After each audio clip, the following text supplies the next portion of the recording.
আসসালামু আলাইকুম এভরিওয়ান। আজকে আমরা চলে আসলাম ভুল্লির বাঁধে আসার জন্য। তাই সর্বপ্রথম আমরা বাসা থেকে বের হয়ে বাইকটা বের করে দুইজন মিলে চলে আসতেছিলাম ভুল্লির বাঁধে। আর রাস্তার ঘাটের এদিকে সেদিকে যেদিকেই তাকাই সেদিকেই সবুজ শ্যামলী শস্য শ্যামলে ভরে গেছে পুরো মাঠে। তাই মাঠ ঘাট যা ছিল সবকিছুই আমরা ভিডিওর মধ্যে নিয়ে নিছি।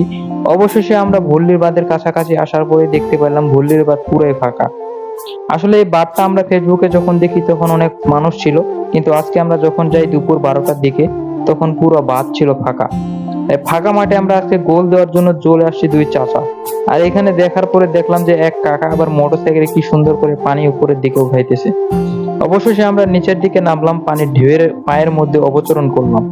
অবতরণ করার পরেই দেখি যে কিছু কিছু ছোট ছোট বাচ্চাগুলো সুন্দর করে পানিতে খেলা করতেছে। আমরা ভাবলাম এদের সাথে আমরাও কিছুক্ষণ খেলা করি, কিন্তু খেলার মাঝে সুন্দর করে আমার কাকা পড়ে গেল পানিতে। মূলত এখানে মানুষের কোলাহল তখনই হয় যখন 2-3 দিন ধরে লাগাতার বৃষ্টি পড়ে। তখন এখানে বৃষ্টির পানিটা বেশি হওয়ার কারণে এখানে যে ঢেউগুলো দেখতেছেন এই ঢেউগুলো একটু বেশি থাকে। বর্তমানে 2-3 দিন ধরে খরা মৌসুম থাকায় এখানে যে পানিগুলো দেখতেছেন অনেকটা শুকিয়ে গেছে, যার কারণে মানুষের কোলাহল খুবই কম। আর আপনারা কেউ যদি আসতে চান এই বাঁধে তাহলে অবশ্যই চলে আসবেন এই ভুল্লির বাঁধে। সবাই গোসল করে ফ্রিতে গোসল করতে পারবেন, এখানে কোনো টিকিট নেই। আর টিকিট ছাড়াই সুন্দরভাবে এখানে আপনারা গোসল করে নিয়ে যাইতে পারবেন, এবং যদি সাথে আনেন শ্যাম্পু তাহলে ফ্রিতে গোসলটা আপনাদের হয়ে যাবে ভরপুর। অবশেষে আমাদের গোসল করা হয়ে গেলে চারপাশটা সুন্দর করে একটু ভিডিও করে নিই।